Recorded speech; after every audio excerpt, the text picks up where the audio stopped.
Good. Four. Good. That's all right. That's great. Well, hopefully we have a good agenda for you. And if we need to set out some more chairs, we're going to figure that out or figure out where folks can sit. So that'll just happen while we're here. But before we get going, Paul's going to open the prayer for us. Okay. It's like the biggest meeting I think we've ever had. So, all right, I'll open this. Father God, we just thank you for the opportunity to meet, the opportunity to be in this room. Lord, pray for your protection. Lord, thanks for everybody that showed up and those that are online. Lord, help us to lead this church well. We recognize that the leadership comes from you, but we've been given stewardship of this, and we just pray that we would honor you and glorify you, be with every decision that's made, and just pray that you would direct and guide us. Thanks for this time. In Jesus' name, amen. Amen. Well, I forgot. I should have introduced myself. I'm Mark Stager, a happy member of Cornerstone. So, this is my lovely wife, Laura. And I think we've got Brian. I thought I saw him sneak in. You notice Brian, he's as good with numbers that he knows exactly 3 seconds before it's time to start. I don't know how he does that, but he's always right there. You're up. I'm up? All right. Well, I'd like to think that you all showed up to see me today. I'm sure that's not the case. So. I've got a short review of Cornerstone's finances. Hopefully everybody got a copy of them. And then really looking forward to 2 proposals this evening for 2 giveaway offerings for 2 incredible organizations with Birch and with Trout Creek. So really looking forward to the second half of this meeting, and I'll be brief on Cornerstone's financials. Kind of what we talked about even through the end of the year. Cornerstone ended up the year in a very, very strong position, which has been incredible and such a blessing. All of you, our humble givers, have continued to give even through COVID. We ended the year really, really good, and our first quarter is no exception. So if everybody has their report, take that out, and we'll start at the top of the page. So for the first quarter giving, we came in at $152,000. We had total outflows of $107,000. So we actually had another bill of about $44,000. And by putting us in such a good financial place, it allows us to bless our community, which we're going to do for our giveaway offerings on one of Cornerstone's main missions. We started our year on a budget of $41,350 per month. That's this next section down here. So for the first quarter, our full quarter's budget, $124,050. We actually came in from our general giving at $151,556, so about $27,000 over our planned budget for the quarter. Cornerstone's been pretty slow to start our giving for the year, and that's because we haven't had any giveaway offerings, which we'll hear about today. So we've given away just under $15,000 for the year through our global outreach, our local outreach, No Way missions, In Touch, and then our caring fund as well. As of April 11th, so that was just a little bit after the end of the quarter, we had just over $329,000 in the bank. That's actually one of the highest amounts that we've had cash on hand. So again, we've continued to build those balances. We'd like to keep 2 to 3 months worth of reserves in the bank, and we're significantly over that. We're preparing for potential associate pastors. So if you remember, we added some additional dollars into our money market fund. So we do have $296,000 in our general fund, $215,000 in our general operating account, and the $81,000 is really set aside for reopening operations, associate pastor, and some of those others. So we really do have a significant extra balance in addition to the reserve funds that we already have. Questions on page 1, and then we'll dive into a little more detail. All right, page 2, top of the page, just goes through our monthly giving versus our budget. You can see each month's giving, and we have 4 5-Sunday months this year. Typically, we like to try and do our giveaway offerings around those, so those kind of provide a nice natural time to do it, but not necessarily. We've done a lot of other times in between. Designated giving. So we have 2 designated giving funds. We have our No Way missions, our caring fund, just $500 into the carrying fund this year, no emissions. We've got a lot of excess in that account already because the no emission didn't happen last year. So we have $13,788 if we can make the mission happen this year. I'm hopeful it will. All right, the last page is the detail of our administrative budget and our full year's budget. So over in this red box, here's our full year's budget, $41,350 a month. That's $496,200. That's what our planned budget was for the year between our administrative budget and then all of our ministry leaders' budgets. And really for the year, or for the quarter, sorry, we are under budget across the board. I color code over here, so yellows are underspends, reds technically are overspends. We have a couple areas that are right on, pretty close, or a little bit over, and that specifically is in Sunday services. For some reason, certain individuals are always in the red spend up there. Not me! Pastor Barry. I'm not. The first time ever, Paul has not spent a dime for the year. Not a dime.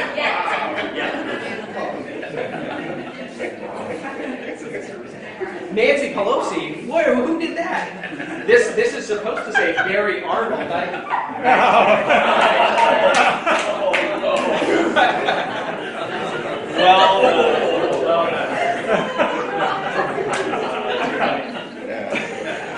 Well, we're giving Barry a pass, or Nancy, whoever it is, because Sunday services have had a lot of extra costs.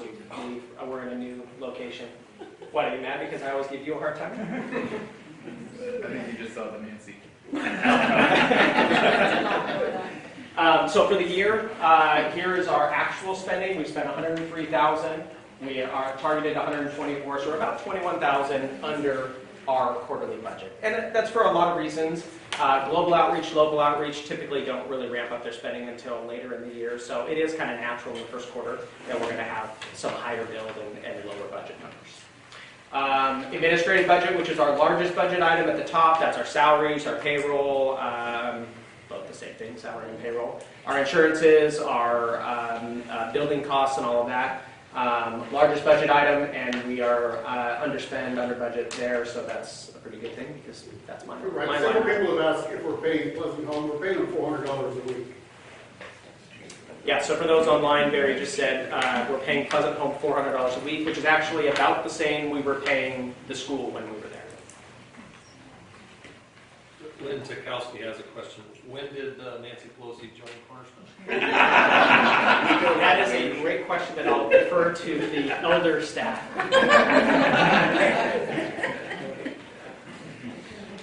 All right, so all in, we've got a great start to the year. Finances are looking very, very strong. And unless there's questions, we'll move into giveaway offers. Nope. Next is, Next. Oh, sorry, staff update. Sorry, Barry. I didn't read the agenda. Well, actually, I got a question for you. Do you want a question? Please. How many special Sunday offerings do you think we should have this year? Oh, that's a good question. So typically we want to do 4 special Sunday offerings. We usually do 1 a quarter. We're right at, I mean, if we can squeeze in 4, if we can get in 4 this year, that would be ideal. We only did 3 last year because of COVID, and there was a stretch of time when we weren't able to get proposals in, and we didn't know how the year was going to turn out. It ended up turning out amazing. With the balances that we have, we should strive to do 4 this year. I think that would be a good goal. We've got 2 amazing proposals that are coming up, and a lot of year left to get 2 additional proposals. So I'd love to see us do 4. How does money get into the carrying fund? So individuals can designate dollars into the carrying fund. From the front page, we still have almost $19,000 in the carrying fund. It's been as high as $22,000 to $24,000. And remember, those are for special needs of the church. If there's things that come up, people have an extraordinary expense they can't cover, or those needs, then they can approach the church, and that's Dale. Dale's the head of that. So if there is those needs, they can talk to Dale, and we will get those covered. We've spent about $4,600 so far this year. So it's designated. If you would like dollars to go there, you just put it on your check and designate that it goes there. All right. and also if you know of needs, thank you, Ryan. Yep. Good job. Thanks. If you know of needs in the church, or if you don't have to be in the church, they have to be known by someone in the church that we can help out with. We do that. We sent, actually, Rosemary Kamani, we sent her $3,000 for her daughter, for her son-in-law here recently. He had to go to the hospital. We sent money to Noe several times, to Juan's church. So it doesn't have to be right at Cornerstone. The Lord has given us a lot of money there. All right, staffing updates. Right before it, there's a couple ads, Candy Grove. Oh, yes, thank you, yes. Candy Grove deposit. 3 years, the last time we had a retreat at Candy Grove, when was that, 2 years ago? We put a deposit down for the next year, which was 2020. It was $2,500 deposit. The contract that we signed, and we've signed every year for 15 years, I guess, says that the closer you get to the date of the event, the more you owe.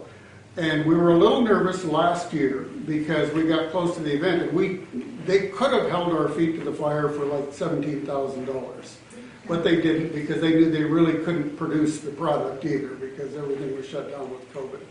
So they rolled the $2,500 deposit over to 2021, which we're in now. But we weren't able to use it again this year. They had too many restrictions, and we knew we weren't even using the lodge, so we didn't do it again. We would like to, two things. One, turn that $2,500 into a cash gift that they can just use for operating expenses rather than having it set aside as a deposit. And then what we proposed to them, could we make that a contribution? And then if we book another event, we'll put a new deposit down. And they love that idea, but that's $2,500 that you have to approve giving away. So, Mark, it's your job to ask the question.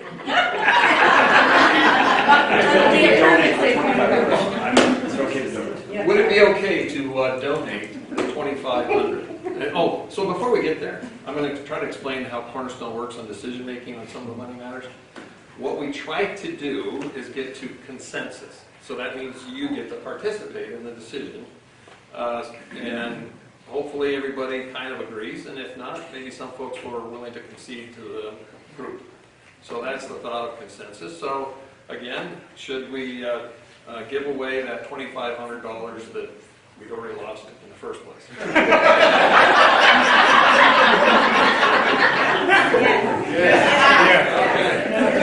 It sounds like that's what. Okay, thank you, Mark. Did your job again. He's the consensus builder. All right, so we'll make the way it'll work is we will have to make another contribution because they said in bookkeeping they can't just switch it from a deposit to a contribution. So we will give them $2,500. They will refund our deposit. All right? Your lunch. Yeah. Okay, pastor's lunch. Yes. Tomorrow you are buying lunch for a whole bunch of pastors. Yeah, this is great. You know, Jason at Rise, Jason and Josh Howitt at Gresham Bible and I have been getting together for years, about once a quarter, and just having lunch and praying for each other and sharing things. And so a couple of times ago we thought, well, let's invite a bunch of pastors. So we invited a bunch of other pastors, and hardly anybody came. So this time, I sent out the invitation in January, and I said, Cornerstone will buy you Sonny Hahn's takeout. And so we have a whole bunch of people coming tomorrow for lunch over at Rise City. So I think there's about 15 coming, which is wonderful. And, whatever it takes, buy them a lunch. It's great to get them together. So that'll be about probably $250, $300 expense, but we're taking that out of Ryan's budget. So I need approval for that. All right, now staffing updates.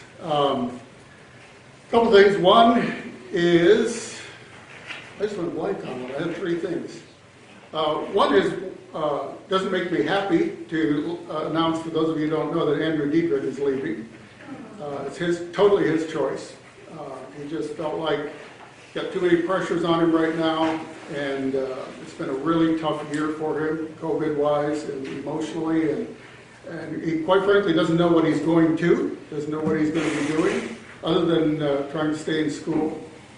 So we love Andrew, and when we brought him on staff and started paying for some of his tuition, we felt like it was a long-term investment in Andrew. I still feel that way. This is not something we anticipated or wanted, him leaving, but we don't know, 20 years down the road. And we have a great relationship. We intend to stay in touch.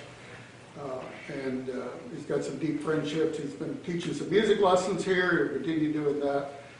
But pray for Andrew as he leaves. His last day will be April 30th, which leaves a significant hole in youth ministry. I mean, we've got Jeff.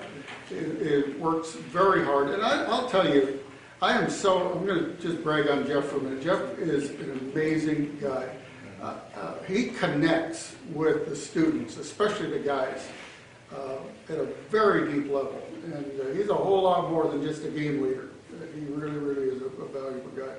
So pray for Jeff, but we also have a hole for strong male leadership in youth ministry, working alongside underneath Shauna. So pray about that, and if you see a possibility, let us know. We're going to talk a little bit more about that. Andy will address this a little bit more when we get to the pastoral candidate thing, too. Anna Wright is increasing her hours. We're delighted to have her. She's just been a few hours a week, and Shauna has bumped her up to 12 hours a week average over 3 months. But like the retreat that they all did, they all put in, 30, 35 hours in 1 week. It is a lot of time. So that's 1, 2, was that 3? That was kind of 3, I think. Any questions on that? All right, Andy, pastoral candidates. It actually says elders, so it'll be a group effort when we're talking. So you know, elders out there, I might drag you in. So, I'm overdressed for this kind of meeting. I'm feeling reverse pressure for being overdressed. Anyway, came straight from work though, so here we are. So I think you guys know, Barry shared a little bit, we're in a pretty positive space in the pastoral candidate journey that we've been on for quite some time. I think most people know we've been looking for an assistant pastor for Barry, who's been really kind of doing a Herculean effort this whole last year through COVID and everything else. And also Barry isn't getting any younger, although he does look younger. So, he's thinking this out, maybe like a Benjamin Button thing, So anyway, he wouldn't know that reference. But I'll just say that, and Barry shared a little of this, we've had 4 really good candidates come in, and we've vetted them. The elders, you guys don't know, we've been meeting about trying to kind of make sure we're all on the same page with what we're looking for, what the needs of the church are right now. And we've had some special meetings around that and tried to kind of consolidate those notes. Ashley's been taking notes for us and doing an amazing job of just kind of keeping us on our task in terms of just keeping meeting minutes, notes, and that sort of thing. But what we've experienced is kind of a blessing. I mean, you guys know, we've been praying for years for some good candidates, and we've actually had several recently, just out of the blue. It's like the Lord provided them to us. One of those candidates we've had a Zoom meeting with, we've checked references on, and done kind of a pretty good preliminary analysis of, and we're pretty happy with this candidate.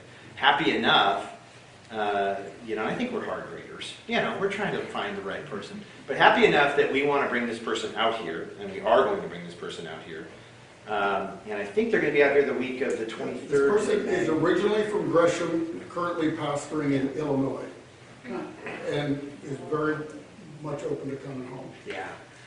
So there's a lot of really good signs about this person. It's hard not to get too excited, but we want to explore this individual. And one of the things that we've really talked about as an elder group is we want this person to come out and really experience Cornerstone, get the Cornerstone experience, right?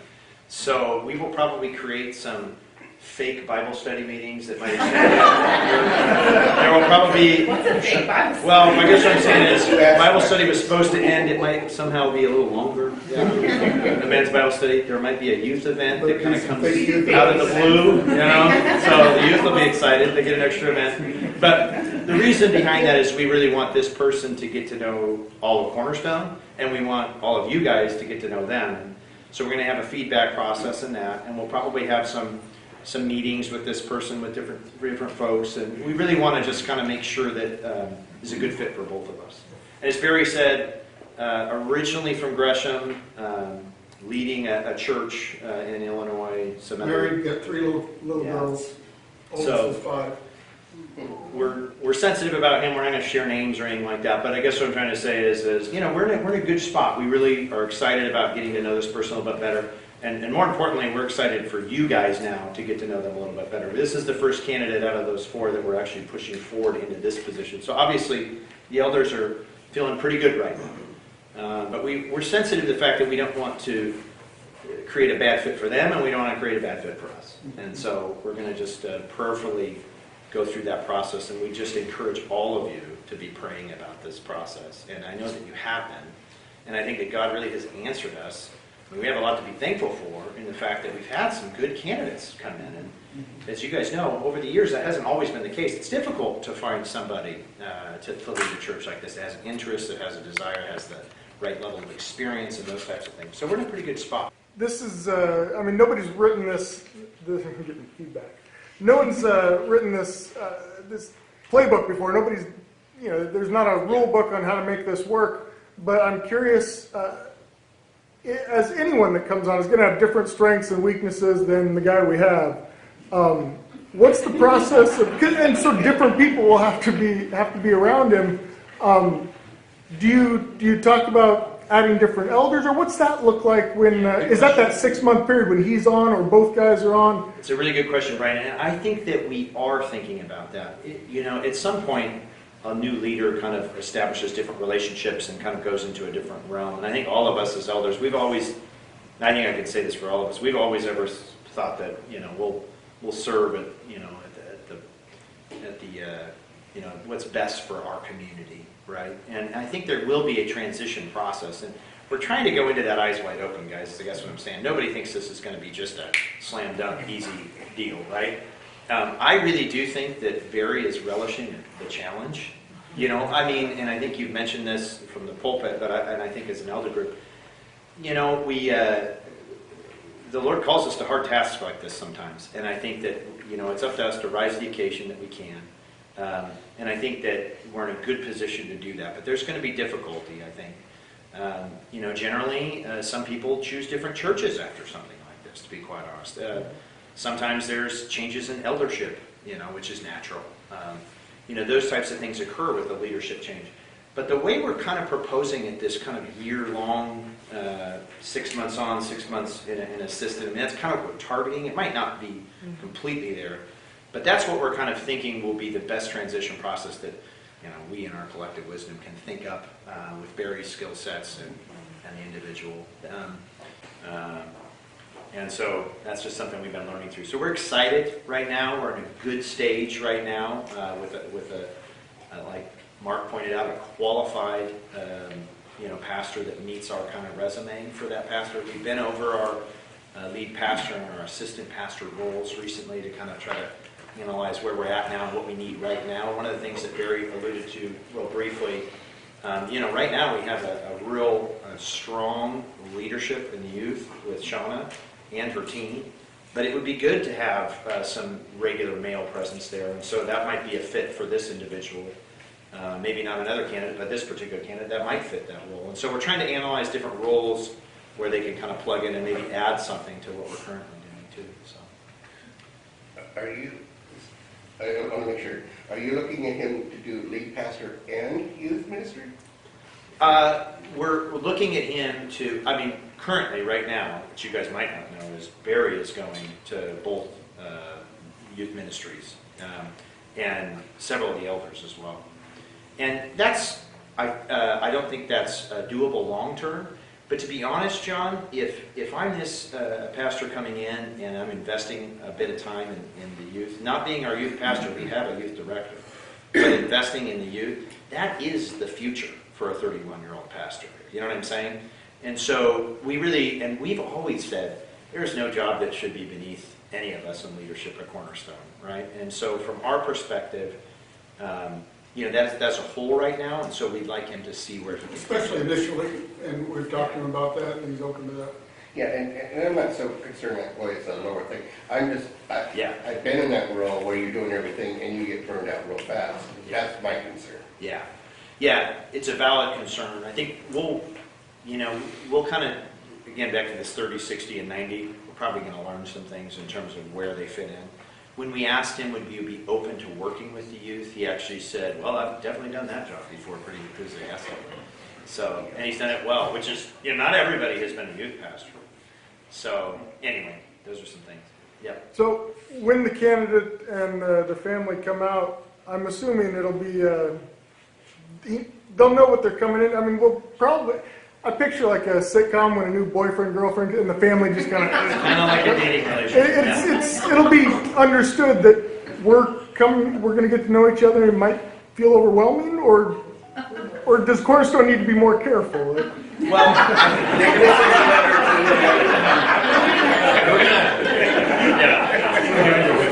we're gonna watch over the candidate like a overpowerful dad or something. You know what I'm saying? Can I clean my shotgun? He'll be home by 10 o'clock.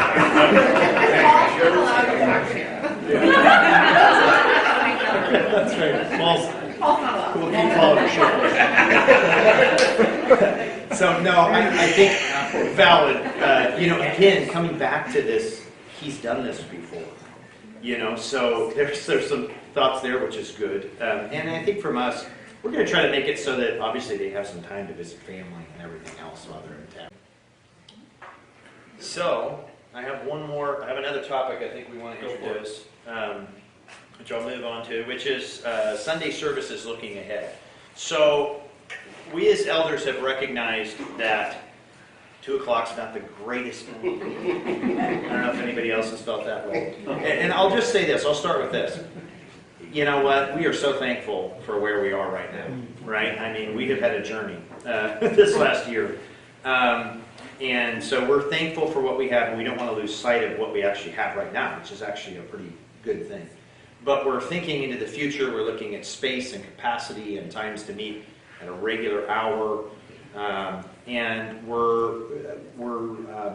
I would say we're looking at a specific set of goals, which we actually kind of identified for us.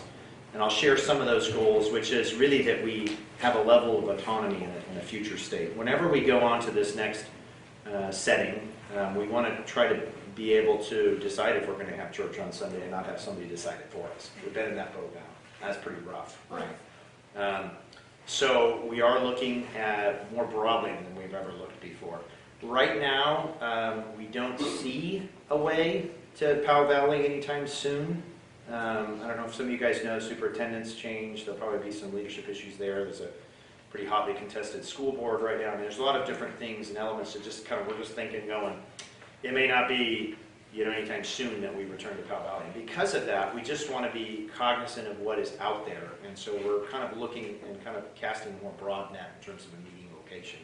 Some of those things are that it's pretty close, centrally close to Gresham, that we have the ability to sort of decide, when we want to meet on Sunday, that we're not beholden to others. That's kind of burned us a couple times now, right? So, and that it seats sort of that 350 that we used to have before, because we're kind of attracting a lot more people back, people getting vaccinations. We've actually grown a little bit. There's been some new families to the church. So we actually are in a position now where we think, we need a little space and we need a new location. So I will be saying that we are discussing this, and we'll be discussing this into the future as elders. We're looking at a couple different things right now, mostly in this sort of East Gresham, even thinking about into Sandy locations.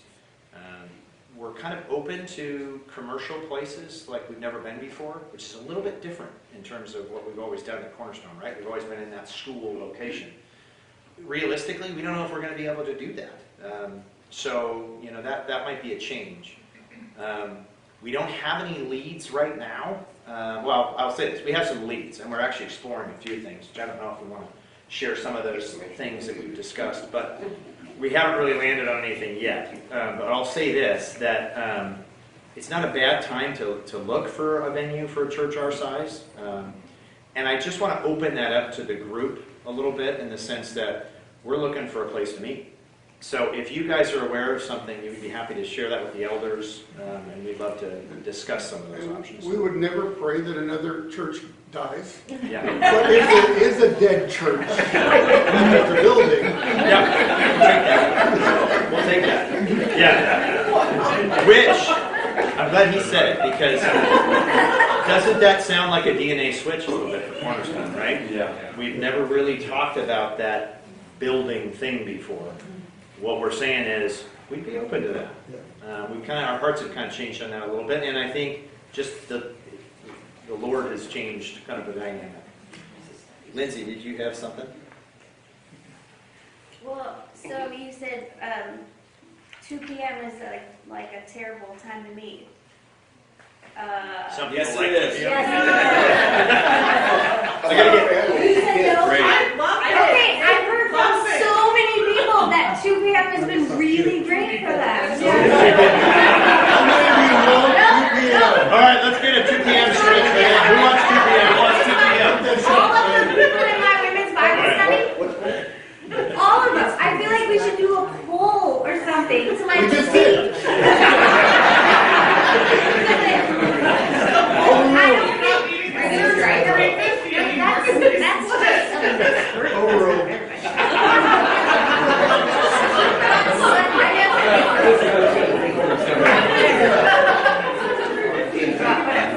I'm just saying, I don't think that it's like everyone hates children. All right. Duly noted.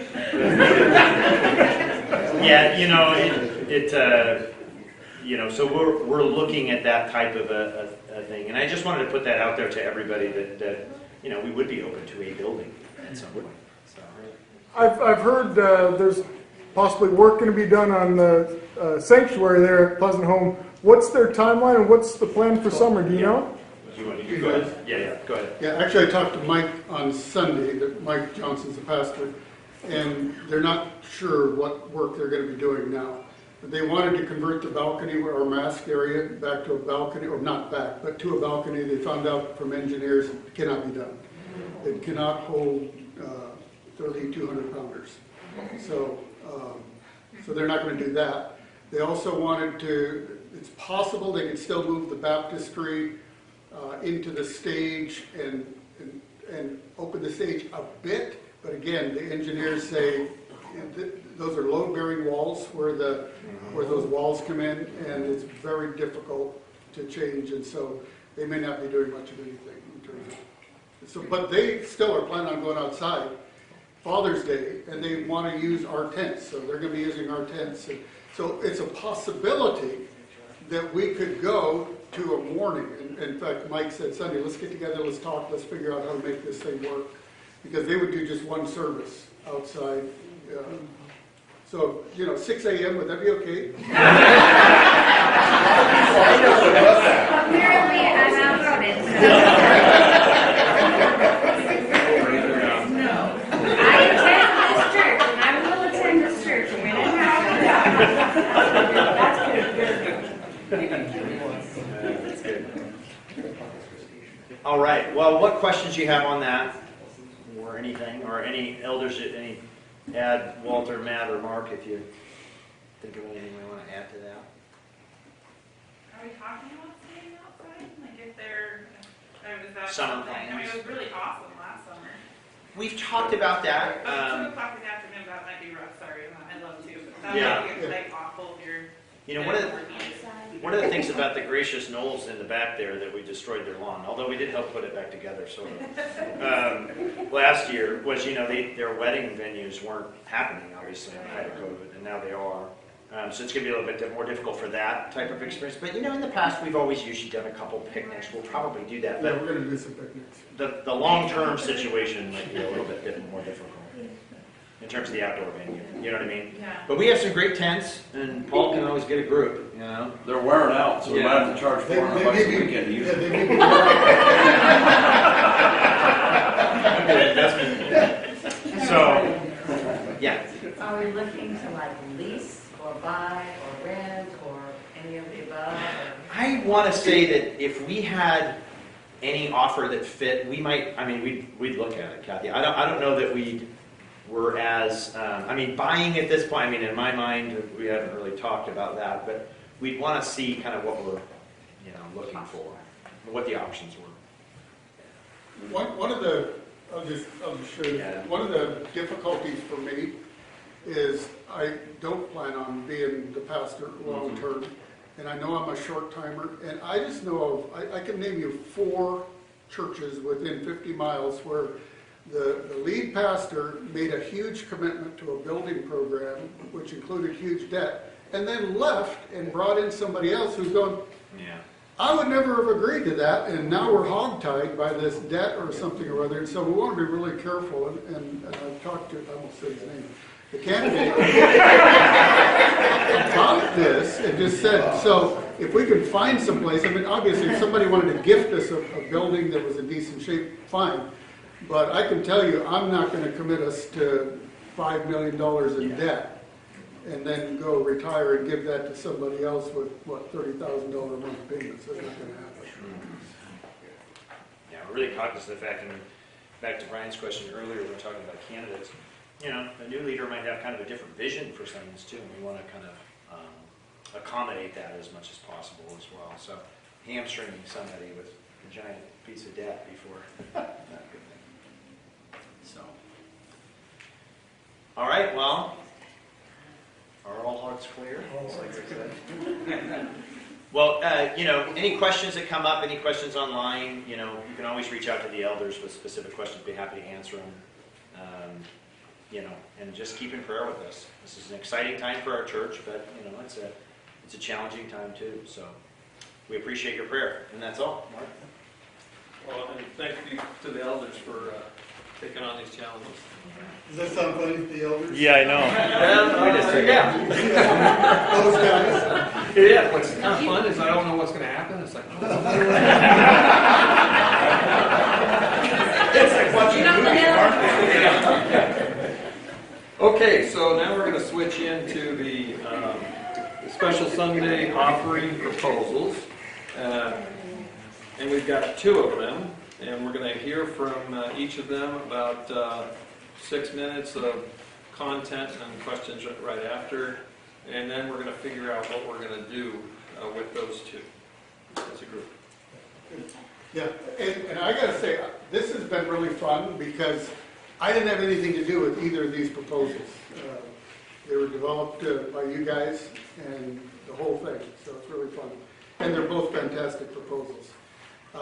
First of all, we're going to hear from Joe Fallman. He's the executive director of Trout Creek Bible Camp. There is some literature back there, both from Trout Creek and Birch Community Services. So if you didn't get it, grab that on your way out. Does anybody need a proposal? Does anybody, you can pass those out if you need a proposal too. But this is, actually his real name is Little Joe up at Trout Creek. And it's great to have you here. Sounds like you guys are going to be rolling like crazy this summer. Yes. Awesome. Welcome. Thank you. Give him a look.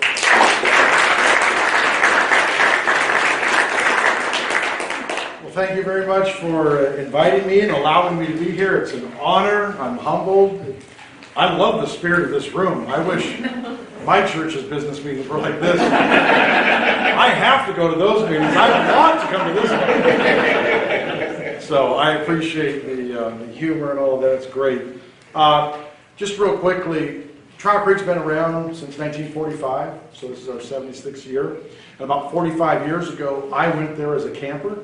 Went there for outdoor school, grew up in a family of 10 kids, and said, wow, that's a great camp, I want to go back. My friend said they have a summer camp, and I said, I'm going. So I went, and I received Christ as my Savior at Trout Creek Bible Camp in the late 70s. And I loved it so much, I said, I got to work there. So it's volunteer staff, and so in the summer of 1980, So I you started. were there when my wife was counseling. What year? No, I was there 47 years. 47 years ago. Oh, okay. 10 weeks. For 10 There was weeks. no problem. It's a prison sentence. And so I started and I worked there all the way through high school, 4 years of high school, 4 years of Multnomah. And I just grew in love with it and kept working there. And Trout Creek is about relationships. So much so that today I met with the former director of Trout Creek, Tom Beaumont, who just retired from the Firs up in Bellingham and was coming through town, and he wanted to come to Trout Creek. So we spent 2 hours reminiscing and talking about old times and great stories. And it's about relationships. It's one of our values is Christ-centered relationships, and that's what we really focus on. Not just between the staff and the campers, which is really important, but also between our leadership staff and the summer staff. We bring on about 100 or more volunteers, and the Lord's been really good. This year we've already got about 100 volunteer summer staff signed up, ready to go, some from this very body here. Super excited about that, and I get pumped for summer. But we have an opportunity to purchase a building, a retreat center across the street from the camp. This was originally the founder of the camp's house that he built in 1950. We used it, and then when Central Bible Church owned the camp back in the day, they sold this property to put some carpet in and some other operational things, which is, yes, I can hear the groan. It was a sad, short-sighted. Got to be careful what I say here. It was a difficult decision for the camp's perspective. People in the church probably had a different perspective. But in 1988, the camp went independent. Central Bible sent off on its own, and we've been independent since then. And I've been there as the director since October of '91. So at the end of this year, I'll have 30 years in as the director. Which the Lord is just amazing. He's the faithful one. And, you know, as we are in COVID and everything else, we have this opportunity to build this or buy this property across the street. They called and said, we're going to go out of business. We're selling all the bunks and the furniture. What do you want to buy? I said, the whole place. And they're like, oh, okay, we weren't expecting that. And we weren't either. I mean, who was going out and buying a nearly $1 million property during COVID? But as we saw this property, we do not want anybody else taking this 8 acres across the street from us, and it's a retreat center that we can use, an additional staff housing. And just down the road from us on Trout Creek Road, there are people who have purchased properties for $750,000, houses, 2 of them next to each other, and the guy bought them and has lived from California, now he's growing pot down the road, and the neighbors aren't happy, and we don't want anybody else coming in and buying this property, doing things like that, or any other kind of organizations next to the camp. So, Gypsy jokers. yeah. Yeah. They're not far. We didn't want any of that going on. It wasn't our timing, but it was the Lord's timing, so we're taking on that. The great thing is they're going to carry the contract for us at about 2.5% interest. So it's a great deal for 15 years. We just pay that off. But we need to make a down payment of $50,000. And so that's kind of what the nature of this project was to, I was extended an offer and just so gracious and humbled by your generosity. I mean, the fact that you're returning Canby Grove deposit and all, I mean, it's just, I'm just hearing the spirit of this meeting. I see the Lord flowing and the love flowing, and I think it's just great. And I'm excited to be here to present this project. And as we get into summer, you know, a lot of our summer staff are repeat, you know, sort of 3, 4, 5 summers at a time, and 90% of them are former campers or people by word of mouth. So the ministry of Trout Creek in the campers' lives spills over, and they serve on the summer staff. And I was just reading the other day in Isaiah 61. My heart for this summer is the Spirit of the Sovereign Lord is on me, because the Lord has anointed me to preach good news to the poor. He has sent me to bind up the brokenhearted, to proclaim freedom for the captives and release from darkness for the prisoners to proclaim the year of the Lord's favor. And if people need the Lord, it is now. With COVID and everything else going on, there's so much misery and depression and everything else, and I want to proclaim the goodness of the Lord, and that's what we're going to do this summer. We're going strong, and we see this opportunity to buy the retreat center across the street to expand our ministry.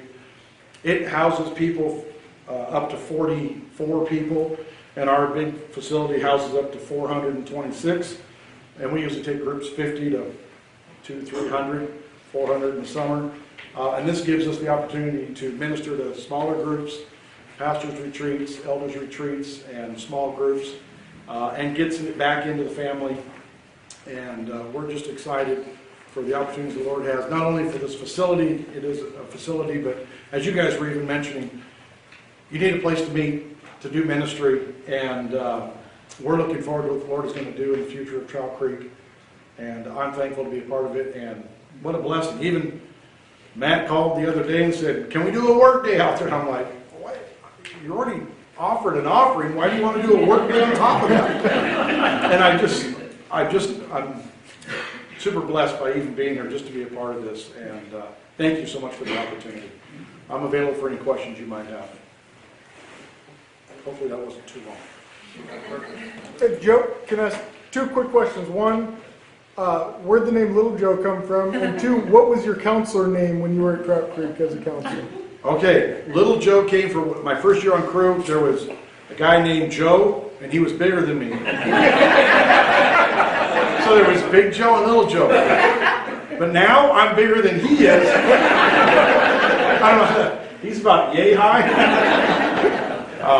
But we're still friends, and that's how it came. And I've had that name since summer of '80, Little Joe. Anything else? Yeah, how about some questions? Do we have any tough questions for him? Yeah. Do you have any other churches also that would be partnering as part of this process? Not currently, but we have Wood Village supports us, Wood Village Baptist, and other individual monthly donors support the camp. But we haven't made a specific pitch for this project yet because we're probably going to close on it either this week or next week, and so until all that got finalized, we were kind of in quiet negotiations. So what happens if you don't get 50,000 from Cornerstone or whatever other sources you have? Does that kill that project? No, we do have some funds that can help for that, but we would probably put out a wider appeal as well. So, yeah, so many of us have been blessed by Trout Creek. We've been up there even as a church, but all of our kids, have had time up there too. I'm just kind of curious, it's such a good ministry. What does enrollment look like this year? How are you guys doing to try to... That's a good question. We're just over 1,000 campers, and in a normal year, outside of COVID, we're usually at about 1,100 or 1,200 at this time of year. So it's not far off. Wow. Last year, we had 640 campers for our day camp. As it turned out, we had more sign up, but then we had to refund because they couldn't do the overnight. But right now, the state of Oregon is allowing us, we hope, they said that, we're going to get guidance this week. Last year they said that too, and we didn't get it. But we're counting on overnight camps, probably with some of the common practices of social distancing and mask wearing, but not in the what they call the cabin group or whatever. You can have 20 that they can share space without having to be all the restrictions. But then if you interact those 20 with another 20, then you, within 6 feet, you got to do that. That's what it's looking like right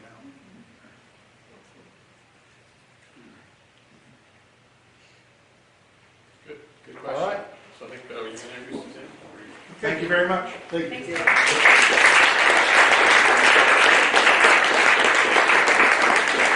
Okay, for the next one, I could introduce the Executive Director of Birch Community Service, but I'm going to call on Pastor Riley. Come up here and give us a little history. He's the one that proposed this proposal, and I want you to hear from him some of his history. Well, when I was pastoring at Community Bible Fellowship, Barry and Suzanne were part of our church, and Barry came to me and said, we've got a bunch of loaves of bread in our van or in our car and filling up our hallway. and do you have anybody in the church that might need some bread? And I said, I sure do. And I gave her a list of people that I knew were struggling to meet their grocery bill on a weekly basis, and they delivered those bread in their own car. And today to see what Birch Community Services has grown to bless so many, many families over the last several decades, and the way that the Lord has grown this ministry has been awesome. And they've expanded the ministry beyond just feeding bread, but also financial counseling and spiritual needs of the families they interact with. So it's a privilege to be able to support and introduce Suzanne Burch tonight. Suzanne?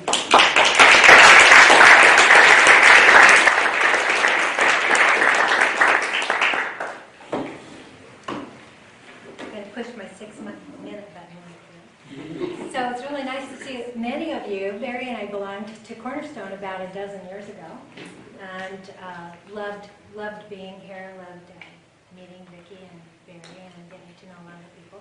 And it was really fun to come back, and Riley and Miriam told me about bringing up the name of BCS, and I was really touched by that.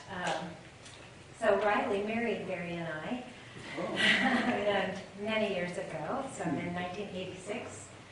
So we've been friends for a lot of years, over almost 45 years. So it's been really, it's been a great friendship that's lasted a long time. So the truth of the matter is, if Barry hadn't passed away in 2015, he would be the one standing here. He was the kind of warm, fuzzy guy that everybody loved, and I'm uncomfortable doing this. I'm a little nervous doing it, so forgive me. And I wasn't expecting such a large group, honestly.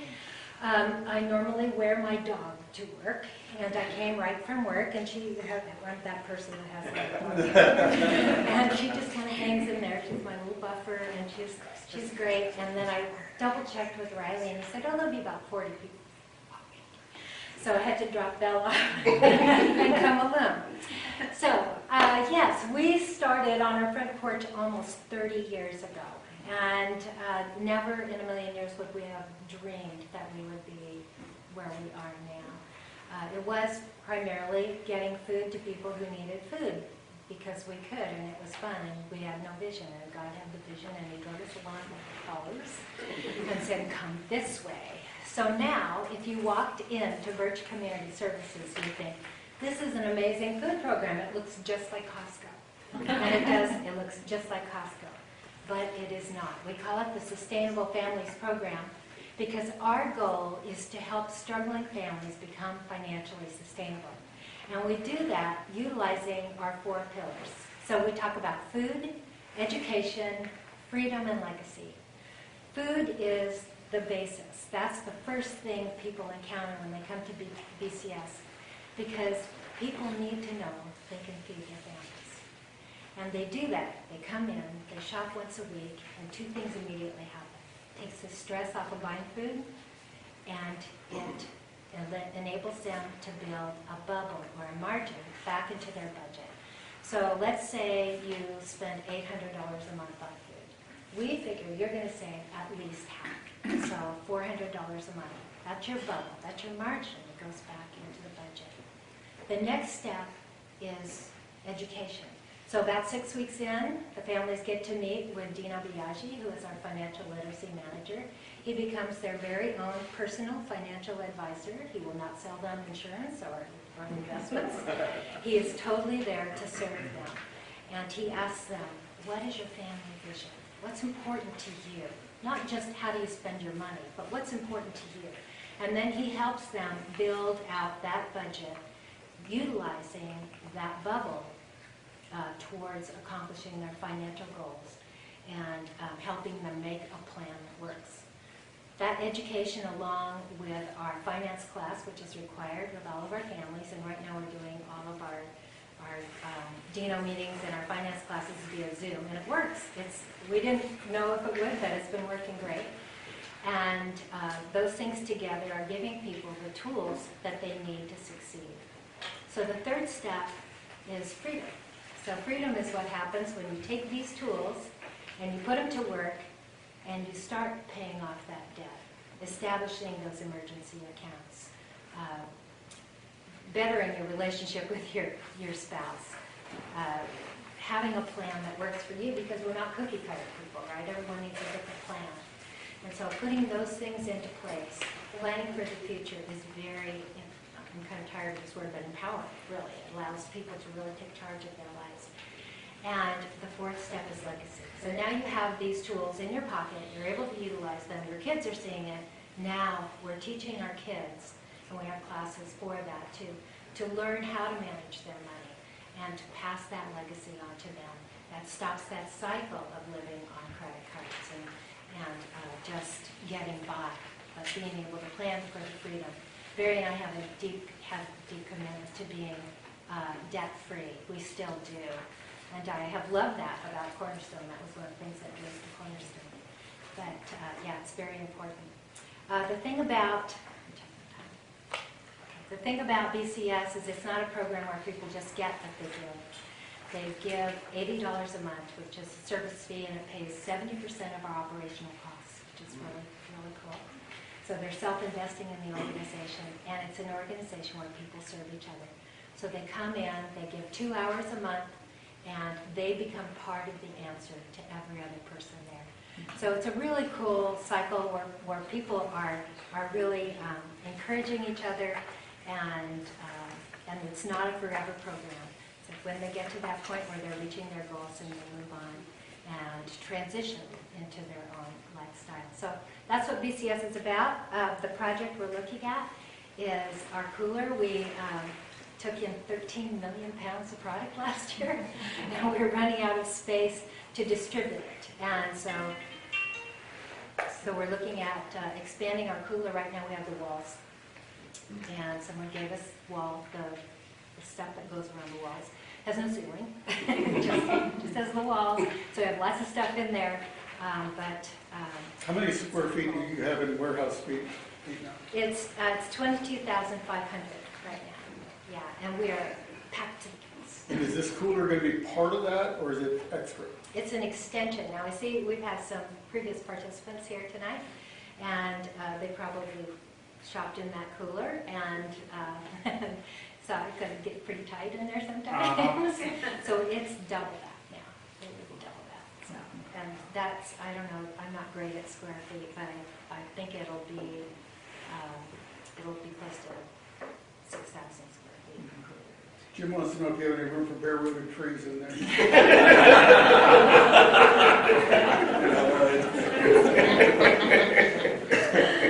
Yeah, so that's what it is. It'll be, the whole project is about $80,000, but we have some set aside, and we will not go into debt for it. So. Any other questions? Sarah? I can't remember, where is your facility? Where's it at? It's right off 181st and San Rafael, Okay. right on the cusp of Russian. How has the need changed during the time of COVID? I mean, what are you facing now that's different than a couple of years ago? It seems like everything's different.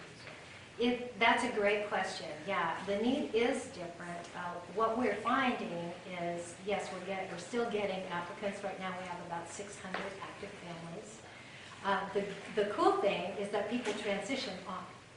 You know, it's not a food program. They're not going to stay there forever, just come and get food, but they achieve their goals, and new people come on. So it's been cool to see that even though there has been an increase in numbers, we're still transitioning people. So the need is big, and they take home about $1,000 a month in product. So. Yes. Is the cooler something like you have like a real pressing need right now, or you're anticipating you will 3 months from now? Or? You know, we are make-do people, so we have always just made it work, and it's tight right now. What will be nice, especially as summer gets closer, we'd really like to be able to have it up and running within the next couple of months, but we still have a good chunk, about 50,000 left that we need, and we just won't do it. You know, if we don't have the money, we won't put it out. I guess one thing. This Birch Community Services, if you go to their website, which you should do, if you just Google Birch Community Services, you go there, look at the page where they have all the news articles. This model is unique in the United States, and they have had news organization and coverage across the country. They've had Oregon senators and representatives are there regularly looking. How are you doing this without any government money? It's an amazing model, and they've shown that it can be done. Do you have a contractor where you wind up to do the work? Our very first employee owns his own HVAC company up in Tri-Cities. And he's been coming down and working on the weekends and doing things. So he's not donating this time, but he's giving us a good price. Okay, cool. Yeah, thank you.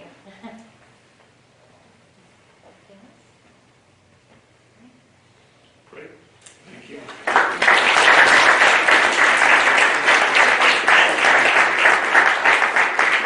So, Andy, I was just thinking, you work at TriMet. That was a pretty good deal. Did you notice that's 70%? I was wondering if TriMet, 70%. I don't think it's that high. I could be wrong. Yes. You can talk about it.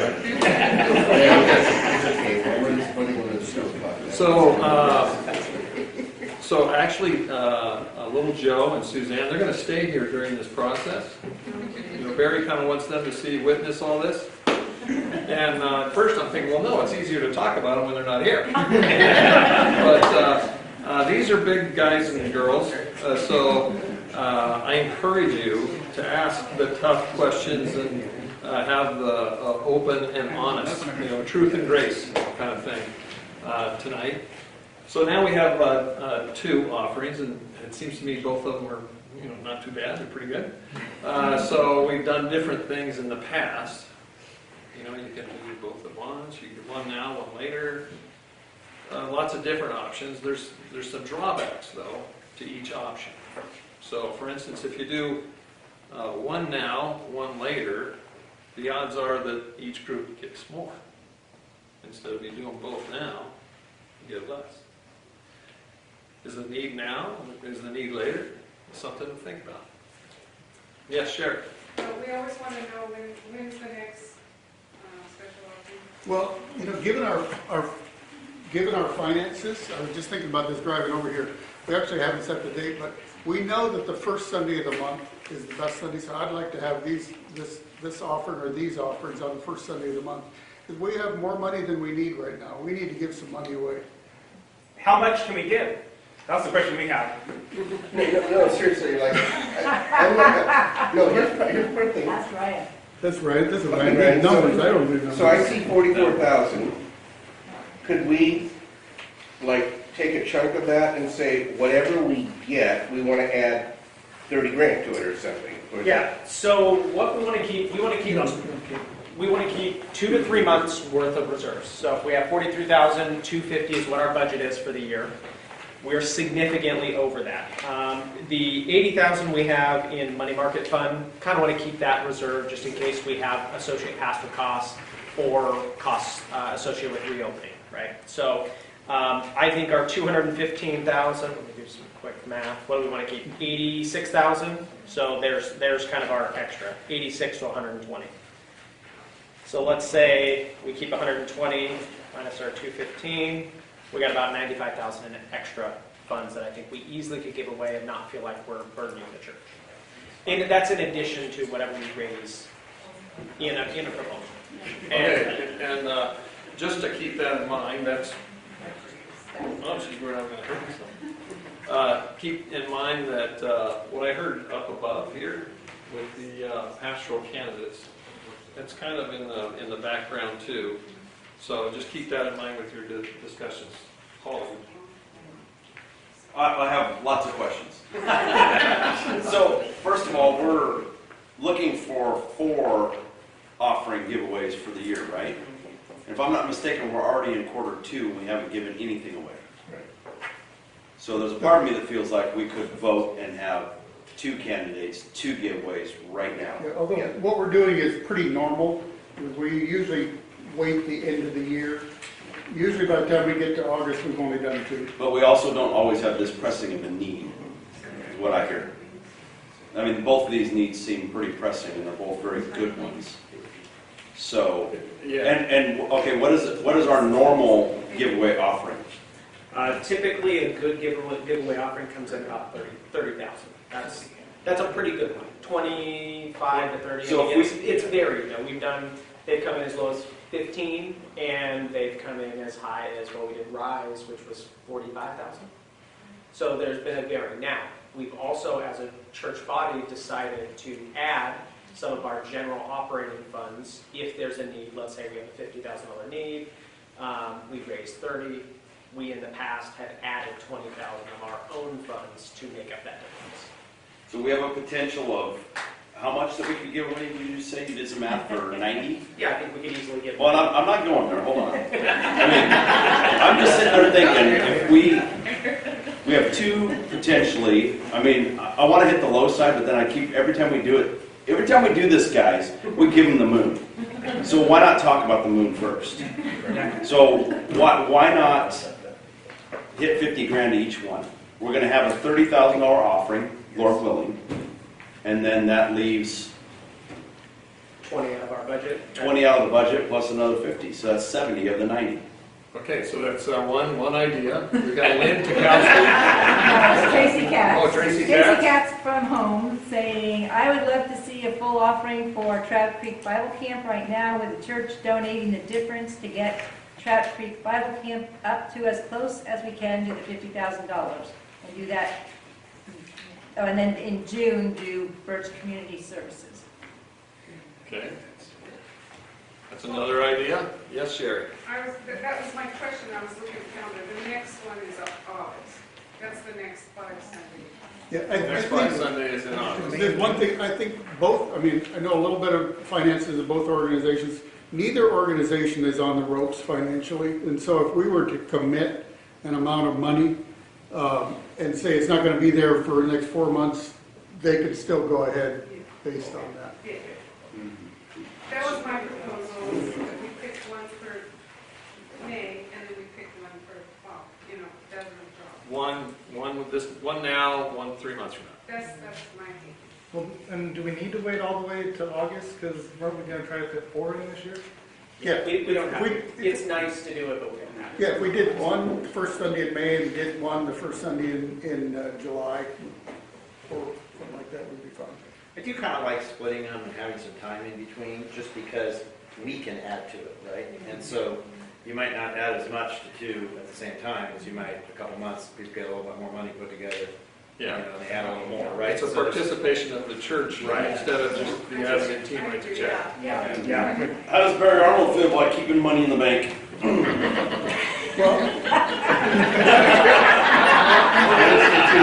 All questions asked, given to the pastor.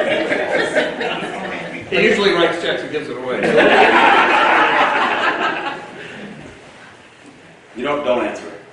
Well, I'll just speak up. I'm not very Arnold, but I kind of know him. It's not a bad time to have a little extra money in the bank. Of course, we don't know what the future's going to look like as far as staffing, as far as where we're going to meet, and so I think he's a little more lenient on how much we have in the bank now. So I'll speak for him that way. And I would actually agree with that too. I just threw out the big proposal. Good. Good discussion. I think the idea of the church giving to the offer, giving to that specific proposal is more important than throwing money at it. Yeah. And it's kind of harder to say, we threw money at this, now you guys can give. Yeah.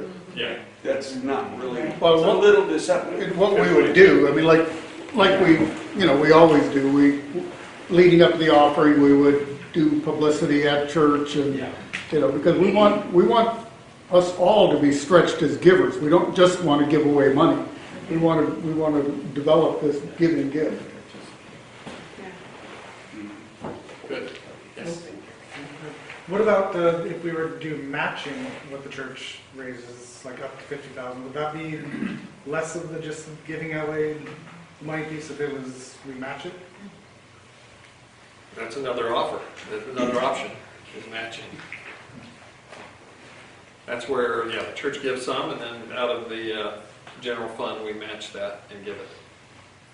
I know we have special offerings, but I also really feel strongly that people have been giving very faithfully and sacrificially, and I feel like it's there, and there will be some coming in later, and I agree. So it's not to me so much like, well, the body's going to give over here, and this is over here. I feel like people have been giving, trusting that we will use that for the kingdom, and I think it's a strength that we have, but I would rather not get caught up in, well, we want people to give. Well, we have been giving. So I feel that also is a fair look at that. Yeah, good. May I ask a question about the Birch? Suzanne, yeah. Suzanne. With summer coming, you mentioned timeline. Would you be risking losing perishable food without having the additional storage space? Yeah, we get a lot of produce, which is great because it's healthy and we want our families to have healthy foods, but if it's not refrigerated, it just doesn't last as long. And that's just kind of what it I'm is. kind of wondering with the timeliness of both gifts, So summer and extra produce that's going to be available. let's go ahead and put little Joe on the spot since he's here. Where is he? Where did he go? He's so small, I can't, well, there he is. I'm taking you with me wherever I So the question back to you would be, what's the urgency in your situation? I mean, there is some urgency, but we have, we're, like Barry said, we are not totally strapped, but when given the opportunity to put forth the project, this was the one that was right in the forefront with us. Would you lose the property potentially if it waited until July? No. Yes, Will. Can I ask about the cooler? Since you've got somebody who's coming to do the work, I'm assuming you pay him as he gets work done. Is that right? That's correct. So what's the timeline he thinks it would take to get that finished? So I guess what I'm asking is, do you need all the money right now, or could it be, some of it come later? Yeah, that's a good question. We are just putting money towards it as we can and buying what we can. So that's why we just have walls right now. The compressors will come down the line towards the end. Yes, Paul. Sorry. Ryan, what does our normal first quarter look like as far as the normal budget and stuff goes? So, obviously, we're ahead of pace, but is that normal? Yeah, absolutely. It's normal for January? Yep. The first quarter? Yep. Okay. That's pretty typical of the first quarter, and actually that's probably even greater than we've seen in years past. And I track all of that on a quarterly, annual, yearly basis. So it's a very typical quarter, maybe even a little higher than normal. I was just curious because I'm looking at this quarter going, well, if we're 44 grand to the good, Yeah. Q1, what's Q2? Well, Well, if it's another 44 grand to the good, roughly, especially because our overhead's so low right now, and probably will be for the next 3 months. Yeah. I'm still stuck a little bit thinking like my buddy Mr. Maynard, let's give it away. But Yeah, we have a couple things that are positives right now. One, in the first quarter, as I mentioned in the beginning, global outreach, local outreach, they haven't given away a lot yet, right? So there's certain budget items that really haven't given away very much in the first quarter. So that's part of the bill. Additionally, we're down a pastor salary. We've been down a pastor salary now for 2 years or so. So that's a pretty big add back into the budget. So that does, And a full-time admin salary. Yeah, there you go. Yeah, full-time admin salary too. So we do have a few things that could be added back at some point. But again, I think we have that additional 80 to 90,000 that could easily be given. Yeah. Eric, floating an idea. What if on a 4 Sunday we absorb a week and we treat that like it's a 5th Sunday? So we give families an opportunity that maybe normally wouldn't have planned it, but they could say, like the month of May, in the month, or whatever those months are, we could theoretically do back to back, like 2 months in a row. So that like my family, we could plan on, we want to give for the first one, and then 2 months later do another one. So we're still maybe going earlier than August, and we could just buy that week back later in the calendar year. Yeah. So let me try to restate it in real specifics, saying if we did the first, because I heard Barry say he likes the first Sunday of a month, and then just 2 months later do a first Sunday of the month. That's what you're thinking about? Yeah. Something like that? Okay. That's an idea. And Christy, I think. I feel like what I've heard, and somebody can correct me if I'm wrong, but that Birch is moving forward as they have money. So they can't move forward with getting this done until they get the money. That's why Whereas Trout Creek, they're moving forward, and if we waited and did their offering in July, they would still be able to move forward if we give their money. I'm hearing that as well. Okay. Yes, John. So if we have 95,000, and we just set aside 45, just said, we have a new pastor coming on and stuff like that, set that aside. We still have the 50,000 right now we can give to Birch. That's what I would recommend. Yeah, I like the idea of right now, but I also like the idea of including the whole church. I don't like the idea of 60 of us deciding, okay, we're just going to do this, and then we don't give the opportunity for the whole church to participate. Yeah, to participate. I kind of like Jim's, I think Jim pointed it out, Mr. Ekstrom up there. In the past, what we have done is we've identified a recipient, we've gotten behind it, as a church. And I'd like it for me to do that again, because I'd like to identify a recipient, get behind it prayerfully, for us all to consider what we want to contribute prayerfully. I like that model, I agree. Because I think it allows, sorry, I didn't raise my hand and get Just like at home. It allows.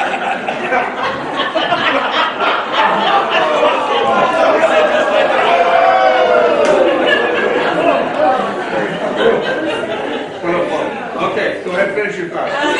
It allows the whole body to have a more awareness of the ministry that Birch is doing and to be a part of it. And once giving draws our heart into a ministry, like we know with No Way, we've experienced that. So we could tell the body, hey, the church is giving money to Birch, but it still doesn't take a hold as much as when I give my money to Birch. There. Oh. Was it Eric? Just him. Close enough. Echoing Chris, I was going to say, I have a teenager who got her first ever real paycheck and did an online giving at the last offering. That was cool. Yeah, and both these ministries, I could see, I'm thinking, obviously I've got similar age kids, the kids getting excited about giving all these things, and we're teaching the next generation the same kind of art of giving for both these ministries, really. So, anyway. Good. Lindsay? Yeah, and I think it seems a little bit different, like just giving our regular offering that we always give, that we know in general what it's going to, the general fund, but having something in particular in mind, that then you're praying for that and thinking about it more and knowing about it more. Just exactly within your heart and mind. Yeah, that's good. Vicki, I think you. Well, I was going to say the kids too, because we want to be modeling and teaching our kids and getting them excited about giving. But also, it just it's called a special offering, and it's not special if we just give it. Yeah. But we can always add to it. Yeah. As much as we give, it'd be wonderful to add another chunk. Yeah, we've done that before too, where we give it an offering and then the next members meeting say, let's throw in another 20 or 30,000. Okay, so I think that was, that bell that you heard, that was the discussion part. We're transitioning now into the proposal part. So we kind of heard some initial proposals, some ideas, some thoughts. Anybody kind of want to formally make a specific proposal? Yes, Lindsay? How about we do Birch Community Services the first Sunday in May, and we have the church do a special offering, and whatever they don't get enough up to the goal amount. We give the rest of what they needed. Yeah, feel free to edit that. So what I heard you say was the first Sunday offering would go to Birch. Yes, because they need it sooner. Okay? And then we would give the rest from the general fund. And by the rest, you were saying? The rest of the 80,000. Well, I think they could have found it 50 left. Oh, 50 left. So going up to 50. Yeah. So first first special Sunday offering goes to Birch. Everything that comes in, plus admin for the general budget would top it off up to 50. Yes. And then, Yes. then finish And the next then part. we also really like Trout Creek, so we should do that one too. Somebody say when, I don't know. Is it August? Because the next 5 days, there's May, and then if I'm reading it right, the next 5 days is Next one, August. first week in But they want August. to wait till August. So July. July. First week in July. But the first week in July would be the 4th of July weekend. But we're good at online giving. What about June? See, because I have to wait till then. Yeah, what about June? Like mid-June would be 6 weeks. Yeah, July 4th is Sunday. The first week. Do you think That's that- third quarter too, first of it, so. Do you think that gives people enough time to, give to one and then be ready to give to the next? We love Trout Creek, so. Yeah, I think, So, so just to haul it back in, and we'll figure we'll come out, trust me. Will, you have one other thought? I'm always still preaching. Is it a proposal? he's a math guy. It's an idea. It's going to get everybody else see it. If you can convert it into a proposal, it'd be really helpful. Okay, here's my proposal. Go ahead and do what Lindsay's saying, and then have some sort of fundraiser, since Trout Creek is all about kids, having some sort of church barbecue and charging for people to come as part of a fundraiser to help to supplement whatever we do. Can you do Yeah, it? I think the fundraisers are great. I think fundraisers are great, they're not giving. And I think it's really important that people just give and get nothing back except God's blessing. Yes, yes. So one example of that I thought I'd share was just kind of an interesting thing of watching how the Lord works. Our current candidate came to us from Nolan over at Rise. I can share that. Anyway, you guys might remember that was a giveaway offering that we did for Rise for his first year of, and again, we're not giving to get back. But isn't it funny how the Lord does stuff like that? I just think it's fun to be a part of this process that we do here. So the Lord's blessing is great indeed. I have one question. Is there any possibility that little Joe, that you would lose the opportunity to buy this property? I really want you to get this property. That's what I'm saying. So, Or that funds would be needed for this summer Well, instead of. hey, before you answer that, you're getting the money. It's coming. That's what I guess I'm saying. Being that it's a 15-year loan, no. To answer your question simply, no, we will not lose the opportunity. all right. Makes me feel better. Could we make that July offering mid-July? That takes it away from the 4th, but it's sooner than August. With the second Sunday in Well, July. you do it the first and second. Yeah. Because the first is a holiday, but the first is when a lot of people give automatically. I don't know. It's a whole new proposal. Holding my wife. A 2-week special Sunday. Combo offering. But Mark, I really like that idea because we have the money to float one lost week in our general fund budget. So that maybe that's the compromise is we say, hey, we're going to run a 2-week July special giving. And that's a compromise for waiting It's an a interesting couple extra months. concept. If you I just, before we go further, can I appeal to the financial and spiritual leaders? Then we're living on a 47-week budget. Right, but That's we'd be purposely doing that because we have a lot of money set aside that we're not choosing to give all. Or we could just give extra. Yeah, we just give extra. Or we can just give extra. That's I vote for that. Because we're Okay, so sorry. sorry, when you say you vote for that, Oh, sorry. you now have to turn that into a proposal. Oh. I already gave it all away. I don't know what you're talking about. Okay, so what's gonna happen on the first May 2nd. Sunday of May 2nd. not May 2nd, No. the next second. We already did the May 2nd. Oh, you already did May 2nd? I don't know. what- So the first Sunday in July. Okay, so what are we gonna do? my proposal is that we give the offering for the first week of July, a full special giving to Trout Creek. Yes, and whatever that we come up short, we'll match it from the giving, from the general fund. Up to 50,000. Up to 50,000. I propose that. Okay. My proposal is to follow what my brother just said and stick with the 4th, but knowing that just because it's the 4th of July on that day, we extend it so people continue to have the ability to give it live the next Sunday. Yeah. That's kind of the way we've done it, although We've actually said it. As long as you put it on the memo, it goes. Well, that's not what I heard. That's not what I heard in the last proposal. So Good clarification. Thank you. We probably would not publicize it as a 2-week offering. Okay, well, last couple of questions, and I'm going to try to summarize what I heard was the consensus proposal. Not a question, but I just think it's so great that we are giving to Trout Creek a summer camp in the summer. Amen, sister. Okay, so I'm going to give this a shot. It sounded like both special Sunday offerings are going to be, I don't want to say capped at 50, but if we don't get to 50, we're going to add to it till we get to 50. First one is going to be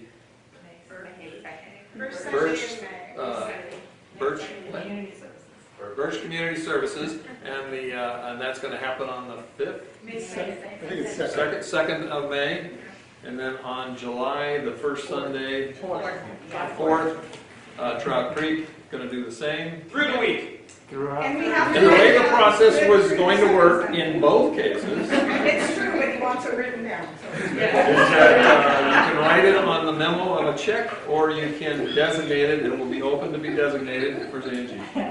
Open to designate for Perfect. 2 weeks. 2 weeks.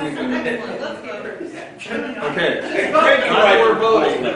Now I need to ask, are there any concerns? What are the concerns with that? There aren't Okay. With that, I think that Each organization will get 50,000. each organization will get 50,000 or more if that's what comes in from the bottom. Yes. Is this, I don't know if I'm allowed to ask, what Ryan, the money guy that does all the numbers, what he thinks of that, or is that an inappropriate thing to ask Yeah, him? sure. Oh, I'm all on board with it. I think that's great. As long as we don't go over, what we're looking to keep in reserves, we have the money to give away. So I think that's fantastic. And knowing what our historical offerings are, if it's 25 to 30,000 for each of the offerings, that means we're going to be adding 40 to 50,000 of our general budget or our general offering. That's very reasonable. We should feel great about that. Thank you, because I don't understand your Nope, spreadsheet. we got. Don't you teach our kids? So first I want to say thank you to both folks that came here to help us out, and to you guys for this time. Thank you.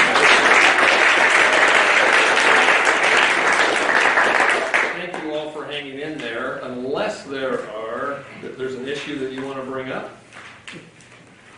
A new business item? What was that guy's name again who's coming here?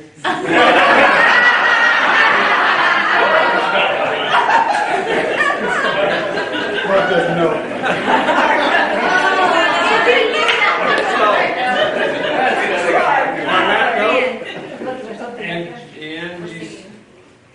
Oh, you want to sing?